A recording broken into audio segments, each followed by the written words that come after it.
ಓಂ ಶ್ರೀ ಗುರು ಬಸವಲಿಂಗಾಯ ನಮಃ. ಉಸುರಿನ ಪರಿಮಳವಿರಲು ಕುಸುಮದ ಹಂಗೆ ಕೈಯ, ಉಸುರಿನ ಪರಿಮಳವಿರಲು ಕುಸುಮದ ಹಂಗೆ ಕೈಯ, ಕ್ಷಮೆ ದಯೆ ಶಾಂತಿ ಸೈರಣೆ ಇರಲು, ಕ್ಷಮೆ ದಮೆ ಶಾಂತಿ ಸೈರಣೆ ಇರಲು, ಸಮಾಧಿಯ ಹಂಗೆ ಕೈಯ, ಸಮಾಧಿಯ ಹಂಗೆ ಕೈಯ.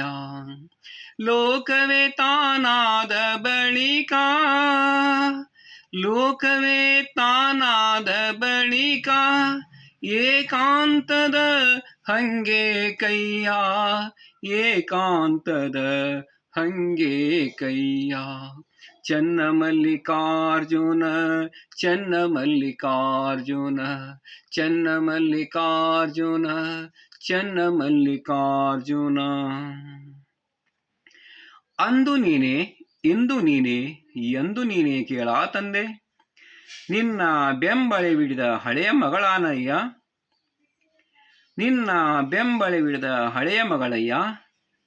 ಅಂದು ಇಂದು ಎಂದು ನಿನ್ನ ನಂಬಿದ ಶಿಶುನಾನಯ್ಯ, ಅಂದು ಇಂದು ಎಂದು ನಿನ್ನ ನಂಬಿದ ಶಿಶುನಾನಯ್ಯ. ಒಂದಲ್ಲದೆ ಎರಡನರಿಯನಯ್ಯ, ಒಂದಲ್ಲದೆ ಎರಡನರಿಯನಯ್ಯ. ಎನ್ನ ತಂದೆ ಕೇಳ ಚನ್ನಮಲ್ಲಿಕಾರ್ಜುನ, ನಿನ್ನ ಎಂಜಲುಂಬ ಹಳೆಯ ಮಗಳಯ್ಯ. ಸಾರಾಂಶ: ನಾನು ನಿನ್ನ ನಿಷ್ಠಾವಂತ ಭಕ್ತೆ. ನಾನು ಎಂದೋ ಯಾವಾಗಲೂ ಒಮ್ಮೆ ಭಕ್ತಳಾದವಳಲ್ಲ. ಅಂದು ಇಂದು ಮುಂದೆಂದು ನಿನ್ನನ್ನು ನಂಬಿರುವ ನಿನ್ನ ಶಿಶು. ಇದನ್ನು ಬಿಟ್ಟರೆ ನನಗೆ ಬೇರೇನು ತಿಳಿಯದು. ನಾನು ನಿನ್ನ ಪ್ರಸಾದದ ಕರುಣದಿಂದ ಬೆಳೆದ ಹಿರಿಯ ಮಗಳು. ನನ್ನನ್ನು ಶಿಶುವಿನಂತೆ ನೋಡಿಕೊಳ್ಳುವುದು ನಿನಗೆ ಸೇರಿದ್ದು ಎಂದು ಅಕ್ಕಮಹಾದೇವಿ ತನ್ನ ಆರಾಧ್ಯ ದೈವ ಚನ್ನಮಲ್ಲಿಕಾರ್ಜುನಲ್ಲಿ ವಿನಯಿಸಿಕೊಳ್ಳುತ್ತಾಳೆ. ನಮ್ಮ ಮನಸ್ಸು ಚಂಚಲ, ಹಾಗೆಯೇ ನಮ್ಮ ನಂಬಿಕೆ ನಿಷ್ಠೆಗಳು ಬದಲಾಗುತ್ತವೆ. ಒಂದು ಗಾದೆ ಇದೆ, 3 ಕೊಟ್ಟರೆ ಮಾವನ ಕಡೆ, 6 ಕೊಟ್ಟರೆ ಅತ್ತೆಯ ಕಡೆ. ಹೀಗೆ ನಮ್ಮ ಸ್ವಭಾವ, ನಮ್ಮ ನಿಷ್ಠೆ, ನಂಬಿಕೆಗಳು ದಿನಕ್ಕೊಬ್ಬ ದೇವರದಾಗಬಾರದು, ದಿನಕ್ಕೊಬ್ಬ ವ್ಯಕ್ತಿಯದಾಗಬಾರದು, ದಿನಕ್ಕೊಂದು ತತ್ವವಾಗಬಾರದು. ಒಂದರ ಮೇಲೆ ಅಚಲವಾದ ನಂಬಿಕೆ ಇರುವವರು ಮತ್ತೊಂದೊಂದು ಅವಲಂಬಿಸುವ ಅಗತ್ಯವಿರುವುದಿಲ್ಲ. ನಮ್ಮ ನಂಬಿಕೆ ಭೂತಕಾಲದಲ್ಲಿದ್ದಂತೆ ವರ್ತಮಾನದಲ್ಲೂ ಇರಬೇಕು, ಭವಿಷ್ಯದಲ್ಲೂ ಬದಲಾಯಿಸಬಾರದು. ಹಾಗೆ ಬದಲಾಯಿಸಿದರೆ ನಮ್ಮ ನಂಬಿಕೆ ಕಪಟವೆನಿಸುತ್ತದೆ. ನಂಬಿದ ಭಕ್ತರಿಗೆ ದೇವನೊಬ್ಬನೇ, ಈ ಮಾತನ್ನು ನಾವು ನಂಬಿ ನಡೆಯಬೇಕು. ಅಕ್ಕಿಯಿಲ್ಲದ ತುಷ್ಟಕ್ಕೆ ಅಗ್ಗವಣಿಯ ನೆರೆದರೆ, ಅಕ್ಕಿ ಇಲ್ಲದ ತುಷ್ಟಕ್ಕೆ ಅಗ್ಗವಣಿಯ ನೆರೆದರೆ, ಅದೆಂದಿಗೆ ಬೆಳೆದು ಫಲವಪ್ಪುದಯ್ಯ, ಅದೆಂದಿಗೆ ಬೆಳೆದು ಫಲವಪ್ಪುದಯ್ಯ. ಅರಿವಿಲ್ಲದವರಿಗೆ ಆಚಾರವಿದ್ದಡೆ, ಅರಿವಿಲ್ಲದವರಿಗೆ ಆಚಾರವಿದ್ದಡೆ, ಅರಕಗೆಟ್ಟು ಸುಖವೆಂದಪ್ಪುದಯ್ಯ. ಹೊರೆದ ಪರಿಮಳ ಸ್ಥಿರವಾಗಬಲ್ಲುದೇ, ಹೊರೆದ ಪರಿಮಳ ಸ್ಥಿರವಾಗಬಲ್ಲುದೇ. ಎನ್ನ ದೇವಾ ಚನ್ನಮಲ್ಲಿಕಾರ್ಜುನನರಿಯದವರಿಗೆ ಆಚಾರವಿಲ್ಲ ಕಾಣಿರಣ್ಣ, ಎನ್ನ ದೇವಾ ಚನ್ನಮಲ್ಲಿಕಾರ್ಜುನನರಿಯದವರಿಗೆ ಆಚಾರವಿಲ್ಲ ಕೇಳಿರಣ್ಣ. ಸಾರಾಂಶ: ಒಳಗೆ ಅಕ್ಕಿಯ ಕಾಳಿಲ್ಲದೆ ಜೊಳ್ಳು ಭತ್ತವನ್ನು ಬಿತ್ತಿ ನೀರು ಹಾಕಿದರೆ ಅದು ಬೆಳೆದು ತೆನೆ ಕೊಡುವುದೇ? ಅರಿವೇ ಇಲ್ಲದ ಆಚಾರವಿದ್ದರೆ ಅದರಿಂದ ನೆಮ್ಮದಿ ಒದಗಲು ಸಾಧ್ಯವೇ? ಹೊರಗೆ ಹಚ್ಚಿದ ಪರಿಮಳ ಶಾಶ್ವತವಾಗಿರುವುದೇ? ಆದ್ದರಿಂದ ಚನ್ನಮಲ್ಲಿಕಾರ್ಜುನನ್ನು ಅರಿಯದವರಿಗೆ ಆಚಾರವಿದ್ದರೂ ಪ್ರಯೋಜನವಿಲ್ಲವೆನ್ನುತ್ತಾರೆ ಅಕ್ಕಮಹಾದೇವಿ ತಾಯಿಯವರು. ನಾವು ಅನೇಕ ಸಂದರ್ಭಗಳಲ್ಲಿ ಅನಗತ್ಯ ವಿಷಯಗಳನ್ನು ಕುರಿತು ಚರ್ಚಿಸುತ್ತಾ ಅನಗತ್ಯ ಕೆಲಸಗಳನ್ನು ಮಾಡುತ್ತಾ ಕಾಲಹರಣ ಮಾಡುತ್ತೇವೆ. ಅವುಗಳಿಂದ ಯಾವ ಫಲ ನಿರೀಕ್ಷಿಸಲು ಸಾಧ್ಯ? ಗುರಿಯಿದ್ದ ದಿಕ್ಕಿನತ್ತ ನಡೆಯದೆ ಅದರ ವಿರುದ್ಧ ದಿಕ್ಕಿನಲ್ಲಿ ನಡೆದರೆ ಗುರಿ ಮುಟ್ಟಲು ಸಾಧ್ಯವಾಗುವುದೇ? ಹಾಗೆಯೇ ಅರ್ಥ ಮಾಡಿಕೊಳ್ಳದೆ ಶಾಸ್ತ್ರದಲ್ಲಿ ಹೇಳಿದೆ ಎಂದು ಆಚರಿಸಿದರೆ ಏನು ಬಂತು? ಆದ್ದರಿಂದ ಅರಿವೇ ಆಚಾರ. ಅರಿವು ಮಾತ್ರ ಕೊರತೆಯನ್ನಲ್ಲ, ಕಳೆದು ನಮಗೆ ಶಾಂತಿ ಸಮಾಧಾನ ತಂದುಕೊಡಬಲ್ಲದು. ಇದನ್ನೇ ಅಕ್ಕ ಮಹಾದೇವಿ ಚನ್ನಮಲ್ಲಿಕಾರ್ಜುನ ಅರಿತರೆ ಆಚಾರದ ಅಗತ್ಯವೇ ಇಲ್ಲ ಎನ್ನುತ್ತಾರೆ. ಅಮೇಧ್ಯದ ಮಡಿಕೆ ಮೂತ್ರದ ಕುಡಿಕೆ, ಅಮೇಧ್ಯದ ಮಡಿಕೆ ಮೂತ್ರದ ಕುಡಿಕೆ, ಎಲುವಿನ ತಡಿಕೆ ಕೀವಿನ ಹಡಿಕೆ, ಎಲುವಿನ ತಡಿಕೆ ಕೀವಿನ ಹಡಿಕೆ. ಸುಡಲಿ ದೇಹವ ಒಡಲವಿಡು ಕೆಡದಿರು, ಸುಡಲಿ ದೇಹವ ಒಡಲವಿಡಿದು ಕೆಡದಿರು, ಚನ್ನಮಲ್ಲಿಕಾರ್ಜುನ ನರಿಯದ ಮರುಳೆ. ಸುಡಲಿ ದೇಹವ ಒಡಲವಿಡಿದು ಕೆಡದಿರು, ಚನ್ನಮಲ್ಲಿಕಾರ್ಜುನ ನರಿಯದ ಮರುಳೆ. ಈ ದೇಹ ಮಲಮೂತ್ರಗಳ ಒಂದು ಮಣ್ಣಿನ ಗುಡಾಣ. ಎಲುವು ಕೀವುಗಳು ತುಂಬಿದ ಚರ್ಮದ ಚೀಲ. ಸುಟ್ಟು ಬಿಡಬೇಕಾದ ಈ ಅಸಾಧ್ಯವಾದ ಬಟ್ಟಲನ್ನು ನಂಬಿ ಕೆಡದಿರಬೇಕಾದರೆ ಚನ್ನಮಲ್ಲಿಕಾರ್ಜುನನ್ನು ಅರಿಯಬೇಕು. ಸಂದೇಶ: ಈ ದೇಹ ಮಲಮೂತ್ರ ಎಲುವು ಕೀವುಗಳ ಒಂದು ಚೀಲವೆಂದು ನಮಗೆ ತಿಳಿದಿದ್ದರೂ ಅನ್ಯರ ಆಕರ್ಷಣೆಗಾಗಿ ಅದರ ಮೇಲುಮೈಯನ್ನು ಅಲಂಕಾರವನ್ನು ಮಾಡಿಕೊಳ್ಳುತ್ತೇವೆ. ಒಂದಲ್ಲ ಒಂದು ದಿನ ಮಣ್ಣು ಸೇರುವ ಈ ದೇಹವನ್ನು ಶೃಂಗಾರ ಮಾಡಿಕೊಳ್ಳುವುದು ಮರುಳುತನವಲ್ಲದೆ ಮತ್ತೆ ಬೇರೆಯಲ್ಲ. ಅಕ್ಕ ಮಹಾದೇವಿ ತನ್ನ ಈ ವಚನದ ಮೂಲಕ ಕಾಮುಕ ಕಣ್ಣಿಗೆ ಹೆಣ್ಣು ಗಂಡು ಇಬ್ಬರಿಗೂ ಅಂಗಾಂಗ ಲಾಲಸನೆಗಳ ಬಗ್ಗೆ ಅಸಹ್ಯ ಹುಟ್ಟಬೇಕೆಂದು ಈ ಚಿತ್ರ ಕೊಡುತ್ತಾಳೆ. ನಾವು ಹೊರಗಿನ ಬೆಡಗು ಭಿನ್ನಾಣುಗಳಿಗೆ ಎಂದೂ ಉರುಳಾಗಬಾರದು. ಅದಕ್ಕೆ ಬದಲಾಗಿ ಅಂತರಂಗದ ಸೌಂದರ್ಯವನ್ನು ಅರ್ಥ ಮಾಡಿಕೊಳ್ಳುವ ಪ್ರಜ್ಞೆ ಇರಬೇಕು. ಅರಿಯದವರೊಡನೆ ಸಂಗಮ ಮಾಡಿದಡೆ ಕಲ್ಲು ಹೊಯ್ದು ಕಿಡಿಯ ತೆಗೆದುಕೊಂಬಂತೆ.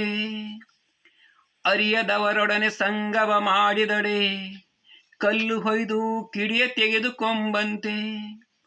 ಬಲ್ಲವರೊಡನೆ ಸಂಗಮ ಮಾಡಿದಡೆ ಮೊಸರ ಹೊಸೆದೋ ಬೆಣ್ಣೆಯ ತೆಗೆದುಕೊಂಬಂತೆ. ಬಲ್ಲವರೊಡನೆ ಸಂಗಮ ಮಾಡಿದಡೆ ಮೊಸರು ಹೊಸೆದೋ ಬೆಣ್ಣೆಯ ತೆಗೆದುಕೊಂಡಂತೆ. ಚನ್ನಮಲ್ಲಿಕಾರ್ಜುನಯ್ಯ ನಿಮ್ಮ ಶರಣರ ಸಂಗಮ ಮಾಡಿದಡೆ. ಚನ್ನಮಲ್ಲಿಕಾರ್ಜುನಯ್ಯ ನಿಮ್ಮ ಶರಣರ ಸಂಗಮ ಮಾಡಿದಡೆ. ಕರ್ಪೂರದ ಗಿರಿಯು ನುರಿಕೊಂಬಂತೆ. ಕರ್ಪೂರದ ಗಿರಿಯು ನುರಿಕೊಂಬಂತೆ. ಅರಿಯದವರ ಸಹವಾಸ ಮಾಡುವುದು ಕಲ್ಲಿಗೆ ಕಲ್ಲು ಹೊಡೆದು ಕಿಡಿಯನ್ನು ಸಿಡಿಸಿಕೊಂಡಂತೆ. ಅರಿಯದವರೊಡನೆ ಸಹವಾಸ ಮಾಡುವುದು ಕಲ್ಲಿಗೆ ಕಲ್ಲು ಹೊಡೆದು ಕಿಡಿಯ ಸಿಡಿದುಕೊಂಡಂತೆ. ಅದೇ ಅರಿತವರ ಸಹವಾಸ ಮಾಡುವುದು ಮೊಸರನ್ನು ಕಳೆದು ಬೆಣ್ಣೆಯು ಪಡೆದುಕೊಂಡಂತೆ. ಇನ್ನು ಶರಣರ ಸಹವಾಸ ಮಾಡಿದರಂತೂ ಕರ್ಪೂರದ ಬೆಟ್ಟಕ್ಕೆ ಉರಿಯುತ್ತಾಗಿದಂತೆ ಎಂದು ಅಕ್ಕ ಮಹಾದೇವಿಯರು ಹೇಳುತ್ತಾರೆ. ಮನುಷ್ಯ ಸಂಘಜೀವಿ. ಮತ್ತೇನನ್ನು ಈ ಸೃಷ್ಟಿಯ ಸಕಲ ಜೀವರಾಶಿಗಳು ಒಂದಲ್ಲ ಒಂದು ಬಗೆಯ ಸಹವಾಸವನ್ನು ಅವಲಂಬಿಸಿರುತ್ತವೆ. ಮನುಷ್ಯ ಸಂಘಜೀವಿ. ಮನುಷ್ಯನೇನು ಈ ಸೃಷ್ಟಿಯ ಸಕಲ ಜೀವರಾಶಿಗಳು ಒಂದಲ್ಲ ಒಂದು ಬಗೆಯ ಸಹವಾಸವನ್ನು ಅವಲಂಬಿಸುತ್ತವೆ. ಆದರೆ ಈ ಸಹವಾಸ ಎಂತಹುದಿರಬೇಕು ಎನ್ನುವುದು ಪ್ರಶ್ನೆ. ಅಜ್ಞಾನಿಗಳು, ದುಷ್ಟರು, ದುರ್ಜನರ ಸಹವಾಸ ಮಾಡಿದರೆ ನಮಗೆ ಕೇಡುಂಟಾಗುವುದು ನಿಶ್ಚಿತ.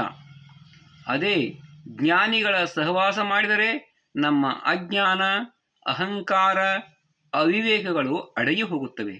ಆಗ ನಾವು ಶುದ್ಧರಾಗುತ್ತೇವೆ, ಸಾತ್ವಿಕರಾಗುತ್ತೇವೆ. ಹಾವಿನ ಸಹವಾಸವೇ ಬೇರೆ, ಹೂವಿನ ಸಹವಾಸವೇ ಬೇರೆ.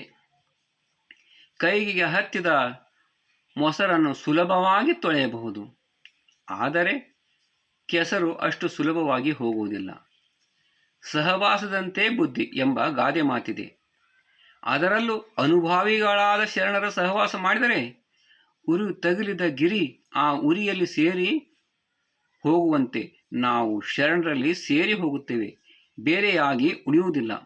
ಶರಣರ ಸಂಘದಿಂದ ಹೊಮ್ಮುವುದು ಬೆಂಕಿಯ ಕಿಡಿಯಲ್ಲ, ಅರಿವಿನ ಬೆಳಕಿನ ಕಿರಣ ಎಂದು ಅಕ್ಕ ಮಹಾದೇವಿ ಹೇಳುತ್ತಾರೆ. ಅರ್ಥ ಸನ್ಯಾಸಿಯಾದಡೇನು ಆವಂಗದಿಂದ ಬಂದರೂ ಕೊಳ್ಳದಿರಬೇಕು. ಅರ್ಥ ಸನ್ಯಾಸಿಯಾದಡೇನಯ್ಯ ಆವಂಗದಿಂದ ಬಂದಳು ಕೊಳದಿರಬೇಕು. ರುಚಿ ಸನ್ಯಾಸಿಯಾದಡೇನಯ್ಯ ಜೀವೆಯ ಕೊನೆಯಲ್ಲಿ ಮಧುರನ್ವ ನರಿಯದಿರಬೇಕು. ಸ್ತ್ರೀ ಸನ್ಯಾಸಿಯಾದಡೇನಯ್ಯ ಜಾಗ್ರ ಸ್ವಪ್ನ ಸುಸುಪ್ತಿಯಲ್ಲಿ ತಟ್ಟಿಲ್ಲದಿರಬೇಕು. ದಿಗಂಬರಿಯಾದಡೇನಯ್ಯ ಬತ್ತಲೇ ಇರಬೇಕು. ದಿಗಂಬರಿಯಾಗದಡೇನಯ್ಯ ಬತ್ತಲೇ ಇರಬೇಕು. ಇಂತೂ ಚತುರ್ವಿಧ ಹೊಲಬನರಿಯದೆ ವೃಥ ಕೆಟ್ಟರು ಕಾಣ ಚನ್ನ ಮಲ್ಲಿಕಾರ್ಜುನ. ಸಾರಾಂಶ: ಹಣದ ಬಗೆಗೆ ವೈರಾಗ್ಯ ಎಂದರೆ ಅದು ಯಾವ ರೂಪದಲ್ಲಿ ಬಂದರೂ ಪಡೆಯದಂತಿರಬೇಕು.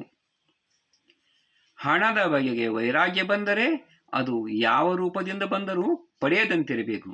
ರುಚಿಯ ಬಗ್ಗೆ ವೈರಾಗ್ಯ ಬಂದರೆ ನಾಲಿಗೆಯ ತುದಿಗೂ ಆ ಸಿಹಿಯ ಅನುಭವ ಆಗದಂತಿರಬೇಕು. ಸ್ತ್ರೀಯ ಬಗ್ಗೆ ವೈರಾಗ್ಯ ಎಂದರೆ ಎಚ್ಚರದಲ್ಲಷ್ಟೇ ಅಲ್ಲ, ಕನಸು ನಿದ್ರಾವಸ್ಥೆಯಲ್ಲೂ ಮನಸ್ಸಿನಲ್ಲಿ ಸ್ತ್ರೀ ಸುಳಿಯದಂತಿರಬೇಕು. ಹಾಗೆಯೇ ದಿಗಂಬರಿ ಎಂದರೆ ಮೈ ಬತ್ತಲೆಯಲ್ಲ, ಮನ ಬತ್ತಲೆಯೇ ಆಗಬೇಕು. ಈ 4 ಬಗೆಯ ನಡೆಗಳನ್ನು ಅರಿಯದವರು ವೃಥಾ ಕೆಡುತ್ತಾರೆ.